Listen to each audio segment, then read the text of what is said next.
sometimes the North Koreans would fly what seemed like as a Piper Cub, about that size, over at night, and they would drop maybe one bomb or something like that. But mostly what they did, they would have a loudspeaker speaking in Korean, telling the South Korean soldiers, "You're crazy to be fighting this war for the Americans. We're your brothers. Let us join together," and things like that.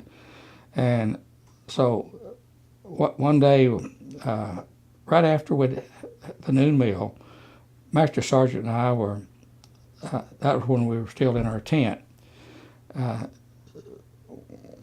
we heard two jets diving, and we ran out to look up, see what was going on. My thought was they have caught that little North Korean Piper Cub, and they're going to shoot it down.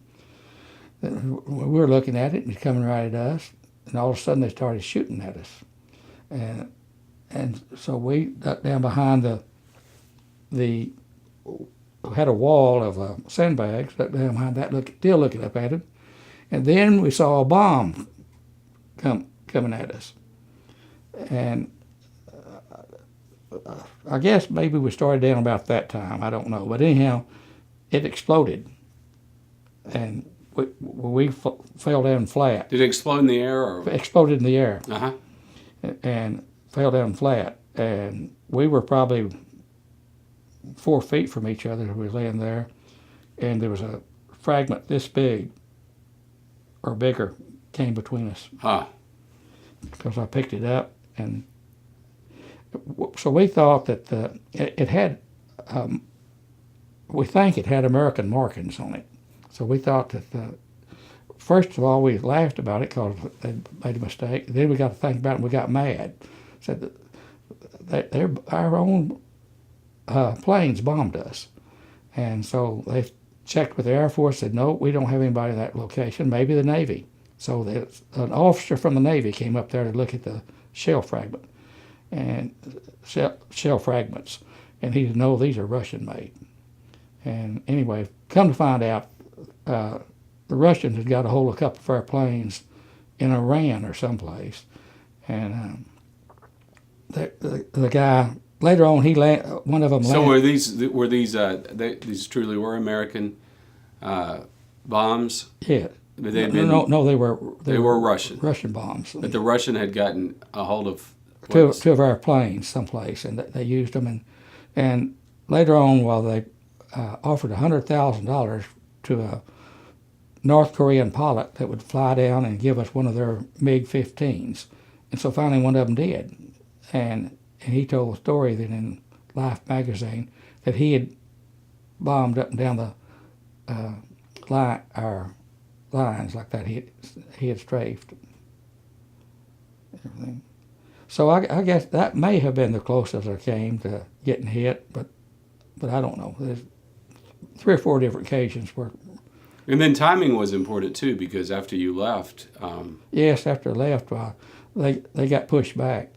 They had to retreat, and that's when you found out that you didn't have the support of the South Korea, and General Taylor was the commanding general and everything, and the guy who wrote me about it, I found some guys on the internet that were there, and one of them was a lieutenant, and he was very bitter. He said, we were fighting over this location, and we come to find out that later on it was going to be given to the North Koreans anyway. During after the armistice line was going to be drawn, and so we were fighting, and a lot of people died over land we were going to give back anyway. Mm.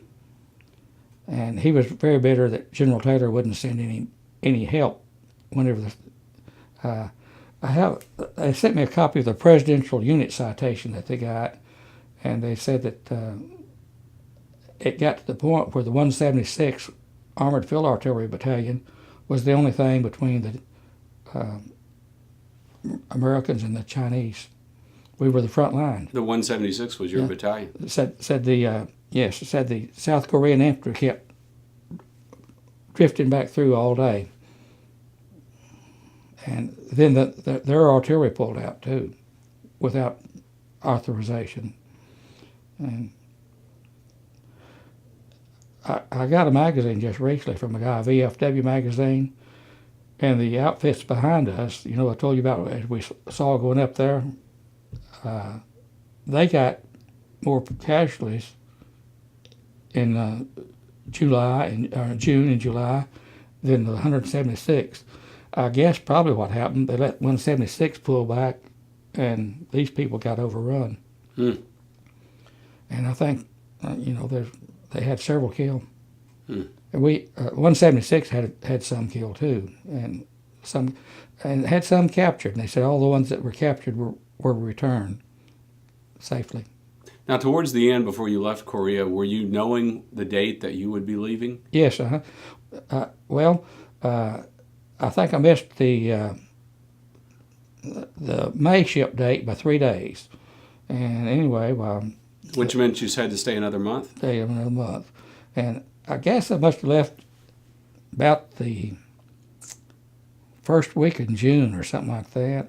At this point, there was still heavy fighting going on, though, right? Well, see, now, didn't bring this out, but see, I came in one day to eat, and the company clerk said, report to the, I had a message there from the company clerk, report to the office. We went up there and said, say you're being sent back to Railroad Battalion at Sewell. And I said, well, I don't want to go. And he said, well. And there were some reasons you didn't want to go, even though it would be safer there, right? Well, yeah. But there were reasons you didn't want to go in that you knew you were about to make... yeah, I was about to make corporal. Corporal? And you didn't know if that would happen, and then you felt like you were betraying the men who were staying? I felt like I was running out on them.